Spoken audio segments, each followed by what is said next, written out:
நேயர்களுக்கு அன்பு வணக்கம்.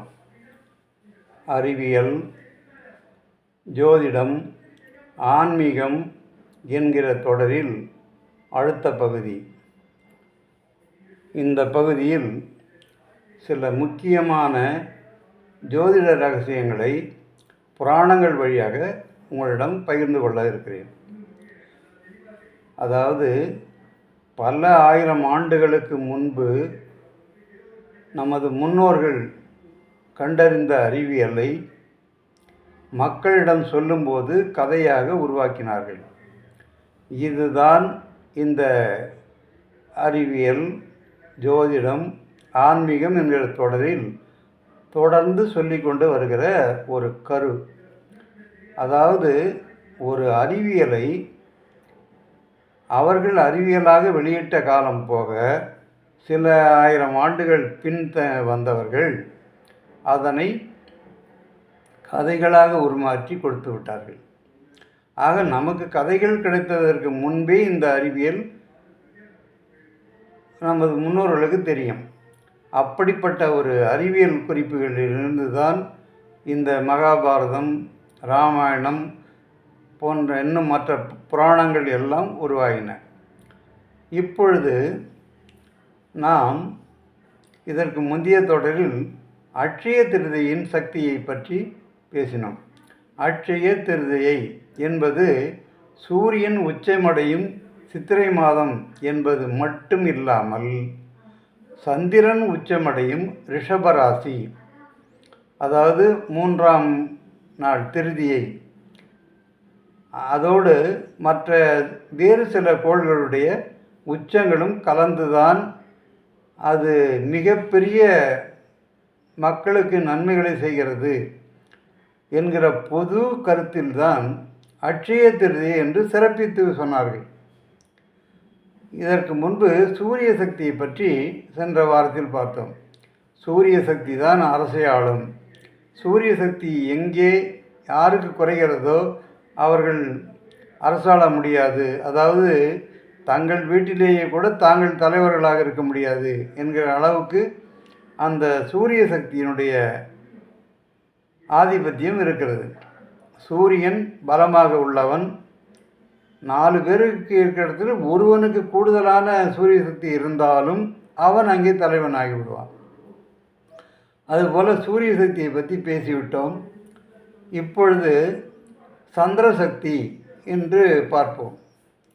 சந்திர சக்தி என்பது என்ன? சந்திரன் பூமியினுடைய ஒரு துணைக்கோள். அதாவது பூமியை மட்டுமே சுற்றி வருகின்ற ஒரு கோள்.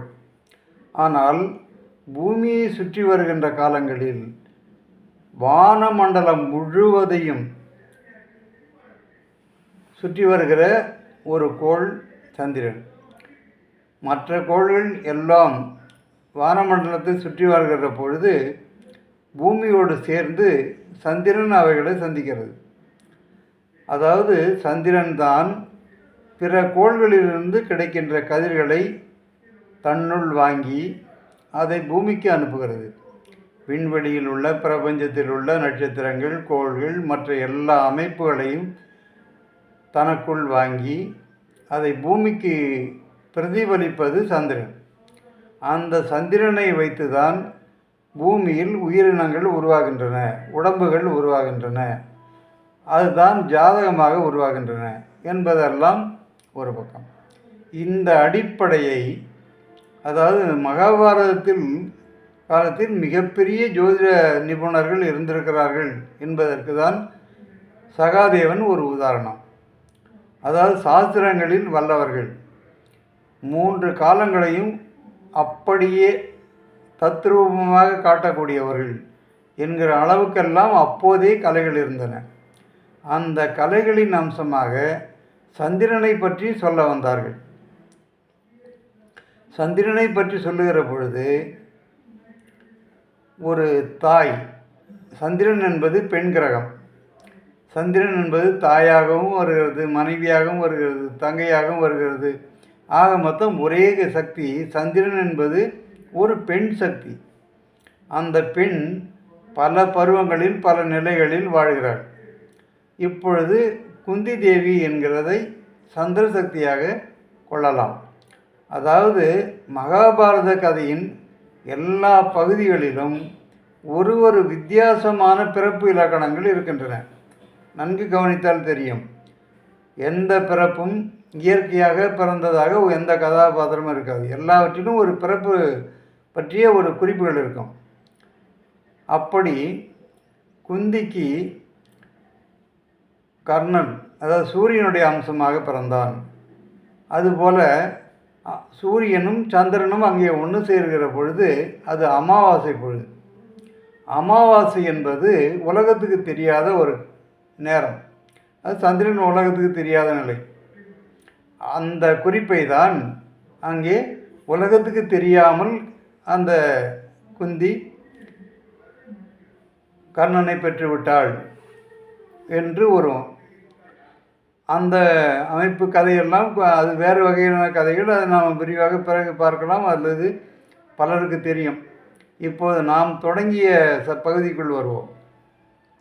சந்திர சக்தி என்கிறது விண்வெளியில் சுற்றி வரும் பொழுது எந்தெந்த கோள்களின் அருகில் இருக்கிறதோ அந்தந்த கோள்களின் சக்தியாக பூமியில் ஒரு உயிர்களை படைக்கும். அந்த அடிப்படையில்தான் சனியின் அம்சமாக தர்மரும், செவ்வாயின் அம்சமாக பீமனும், சுக்கிரனுடைய அம்சமாக அர்ஜுனனும், குருவோட அம்சமாக நகுலனும், புதனோட அம்சமாக சகாதேவனும் பிறந்தார்கள். அதாவது விண்வெளியில் நம்முடைய ஆற்றலை எல்லாம் ஒரு கணக்கில் கொண்டு வந்து 9 சக்திகளாக பிரித்து ஜோதிடத்தில் கொண்டு வந்தார்கள். அந்த ஜோதிடத்தில் 9 சக்திகளில் ராகு கேதுகள் என்பதை நீக்கிவிட்டு சூரியன் சந்திரன் அப்பா அம்மா அல்லது உடம்பு உயிர் என்று எடுத்துக்கொண்ட பிறகு மீதி உள்ள 5 சக்திகளை 5 ஆண்டவர்கள் என்கிற அடிப்படையில் அவர்களுடைய ஒவ்வொரு சிறப்பையும் சொல்லத்தான் அந்த மகாபாரத கதையை உருவாக்கினார்கள். அந்த அடிப்படையில், அதாவது ஒரு தந்தைக்கு பிறந்த குழந்தைகள் இல்லை, தனித்தனியாக உருவானவர்கள். அந்த அடிப்படையிலும் எல்லோரும் ஒரே சகோதர பாவகம் என்கிற அடிப்படையில் சகோதரர்களாக கொண்டார்கள். அதாவது கர்ணன் பிறந்தது உலகத்துக்கு தெரியாத நிலை, அவர் தனியாக சென்று விட்டார் என்பதை தவிர மீதியெல்லாம் தெரியும். அப்படி ஒரு சூழ்நிலை. இந்த அளவில் இந்த 5 பேருக்கும் 5 தனித்தனி சிறப்பாற்றல்கள் உண்டு. அதாவது சனி, அதாவது நம் உடம்பில் உள்ள சதைப்பகுதி, அதாவது தசைநார்கள், உழைப்புக்கு உறுதுணையாக இருப்பது சனிதான். சனி வேலைக்காரன், சனிதான் உழைப்பாளி, சனிதான் எல்லாம். சரி, அப்படி உள்ள சனியை ஒரு தலைமையாக கொண்டு அந்த கதை உருவாகிறது. அடுத்தது நம் உடம்பில் ஓடக்கூடிய இரத்த ஓட்டம், நம்முடைய சுறுசுறுப்பு, நம்முடைய வீரம், தைரியம், இவை அனைத்தையும் கொண்டது செவ்வாய். அந்த செவ்வாயினுடைய அம்சம் மல்யுத்த வீரர்கள், அதாவது மிகப்பெரிய மல்யுத்த வீரர்களெல்லாம் செவ்வாயினுடைய அம்சம். அதுபோல் போர் பயிற்சியாளர்கள், தீயணைப்பு துறையினர், காவல்துறையினர், இதுபோல் படை வீரர்கள் எல்லோரும் செவ்வாயினுடைய அம்சம். அதாவது செவ்வாய் சுபமாக இருந்தால் இதெல்லாம் பண்ணும், தவறாக இருந்தால் அவர்களே அடித்தடி வெட்டு கொத்து போக்கிரித்தனம் பண்ணக்கூடிய போக்கிரிகளாகவும் ஆகிவிடுகிறார்கள். இதுபோல் சுக்கிரனுடைய அம்சம், சுக்கிரனுடைய அம்சம் பெற்றவன் எப்பொழுதும் சதா பெண் ஞாபகமாகவே வாழ்பவன். அதாவது ஆனால் சுக்கிரன் சகல கலாவல்லவன், அதாவது எல்லாவற்றையும் கூர்ந்து, அந்த சுக்கிரனுக்கு மேலான ஒரு சக்தி இல்லைங்கிற அளவுக்கு. அடுத்தது சூரிய சந்திரன் தான், அந்த அளவுக்கு பெரியவன், பெரிய ஆற்றல். அதுபோல் குரு, புதன், இப்படி பார்க்கிறோம். இப்படி மிகப்பெரிய சக்தியாக இருக்கின்ற இவர்கள் எப்படி வனவாசம் சென்றார்கள் என்றால், அவர்கள் உழைப்பில் சொந்த சக்தியின் மேல் நம்பிக்கை இல்லாத வகையில் அவற்றையெல்லாம் அழித்து அவர்களை திசை மாற்றுகிறார்கள். அதாவது உழைப்பை நம்பி உடல் சோர்வு மற்றதெல்லாம் வரும்பொழுது மனம் அட எப்படியாவது குறுக்கே வேறு ஏதாவது வழியில் பணம் கிடைக்குமா, பொருள் கிடைக்குமா, நமக்கு வேண்டிய வசதிகள் கிடைக்குமா என்கிற எண்ணத்தை நம் உடம்பே கொடுத்து விடுகிறது. அந்த போன்ற ஒரு நிலையில் ஏதாவது வேறு வகையில் நம்முடைய உழைப்பு இல்லாமல் ஒரு பெரும்பொருள் கிடைக்குமா என்கிற நினைப்பு தான் அதிர்ஷ்டம். அதுதான் அங்கே சூதாட்டமாக காட்டப்படுகிறது. அந்த சூதாட்டத்தின் மேல் நம்பிக்கை வைத்தார் தர்மர். அந்த தர்மர் அங்கே தன்னுடைய சொந்த சக்தியை இழந்து விட்டார். அதுபோல் செவ்வாய் அவனுடைய உடல் பலத்தை யாராலும் அழிக்க முடியாது என்பதால் அவனை கட்டுக்குள் கொண்டு வர போதை பழக்கங்கள், சாராயம் முதலான போதைப் பொருளுக்கு அடிமையாக்குகிறார்கள். போதைப் பொருள் மட்டும் இல்லை என்றால் செவ்வாயை உலகத்தில் யாராலும் கட்டுப்படுத்த முடியாது. அவர்களுடைய வளர்ச்சி, அவர்களுடைய வாழ்க்கை மிக நன்றாக இருக்கும். அதாவது ஒரு பலசாலியை ஒன்றுமில்லாமல் ஆக்குவதற்கு கொண்டு வந்த ஒரு இதுதான் இந்த போதை பழக்கம். அந்த அளவுக்கு போதைக்கு அடிமையாக்கி செவ்வாயை வீழ்த்துகிறார்கள். அதுபோல் ஒவ்வொன்றாக, அதாவது நீதி, நேர்மை, நியாயம் என்று பேசி கொண்டிருக்கின்ற குருவும் உச்சநிலையில் இருக்கும், நீச்சத்தில் இருக்கும், பல காரணங்களால் பகை வீடுகளில் இருக்கும், அல்லது பகை கிரகங்களோடு கூடியிருக்கும், பல கூட்டத்தில் இருக்கும், அஸ்தமனமாகி இருக்கும். அது குருவினுடைய சுயத்தன்மை பல இடங்களில் போய்விடும். அப்படிப்பட்ட நிலையில் குருவே தன்னுடைய சொந்த சக்தியோடு இருக்க மாட்டார். இந்த ஏற்ற இறக்கங்களின் அடிப்படையில் தான் ஜாதகங்களே வேலை செய்கின்றன. சரி, அப்படி அந்த குரு தன்னுடைய நீதி நேர்மையை விட்டு விலகுதல் என்பது அங்கே. அடுத்தது புதனுக்கு எல்லாம் ஒன்றுதான் என்கிற அடிப்படையில் அவர் வாழுகிறவர். இப்படியெல்லாம் ஒவ்வொரு சக்திகளையும் அதனுடைய சக்தியை, அவருடைய சக்தி மேலே நம்பிக்கை இல்லாத அளவுக்கு மாற்றி அவர்களை பலகீனப்படுத்தி அவர்களை அங்கே வனவாசம் அனுப்ப துடிக்கிறார்கள்.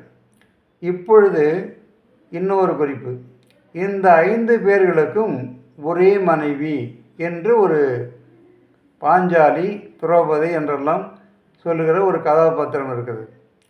இங்கே பல பேருக்கு இதுதான் 5 பேருக்கு ஒரு மனைவியா என்று. அது அப்படி அல்ல. அதாவது உலகத்தின் ஒரே பெண் சக்தி. முதலில் தாயாக வந்ததும் அந்த சந்திரன் தான். இங்கே மனைவிகளாக வருவதும் அதே பெண் சக்தி தான். அதாவது உலகத்தில் பெண் சக்திகள் பல உருவங்களில் பல பெண்களாக தான் இருக்கிறார்கள். அந்த பல பெண்கள் தான் ஒவ்வொருவருக்கும் ஒவ்வொரு மனைவி தான் அமைகிறார்கள். ஆனால் 5 பேருக்கும் ஒரே சந்திரன் தான் அங்கே பெண் சக்தி என்பதால் சந்திரனை வைத்து அங்கே 5 பேருக்கும் ஒரே மனைவி என்கிற ஒரு கதையை கட்டிவிட்டார்கள். அதாவது சந்திரன் இங்கே 5 பேருக்கும் மனைவியாக வருகிறார்கள். ஆனால் அவரவர்களுடைய திறமையில் நம்பிக்கை வைத்து அவர்களாக வாழ்கிற காலம் வரை அவர்களை யாராலும் வெல்ல முடியாது என்பதால் அவர்களை குறுக்கு வழியில் மாற்றி அமைத்து அவர்களை வெல்ல குறுக்கு வழியை கையாளுகிறார்கள்.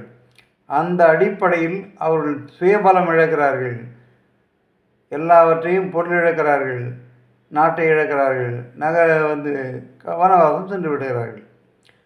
அதற்கு பிறகு மீண்டும் அவர்கள் சுய நினைவுக்கு வந்து தன்னுடைய நிலையை அடைந்து பல காலம் கழித்து மீண்டும் அவர்கள் நாட்டை வென்றார்கள் என்பது அப்புறம் கதை. இந்த சந்திர சக்தி என்பது பூமியை சுற்றி வருகின்ற சக்தி. அது எந்த கிரகங்களை சந்திக்கிறதோ அந்த கிரகங்களின் கதிர்களை தன்னுள் பெற்றுதான் பூமிக்கு அனுப்பும். எனவே சந்திரன் என்பது ஒரு தனி கிரகமாக இங்கே இருக்காது. அதாவது பிற கிரகங்கள் தருகின்ற பலனை நமக்கு வாங்கி தருபவர். எனவே சந்திரன் என்பது ஒரு ஊடகம், அதாவது நம்முடைய பலன்களை நமக்கு அளிப்பவர். அந்த அடிப்படையில் தான் ஜோதிடம் இயங்குகிறது. இந்த 9 சக்திகளை வைத்து தான் இது பண்ணுகிறார்கள்.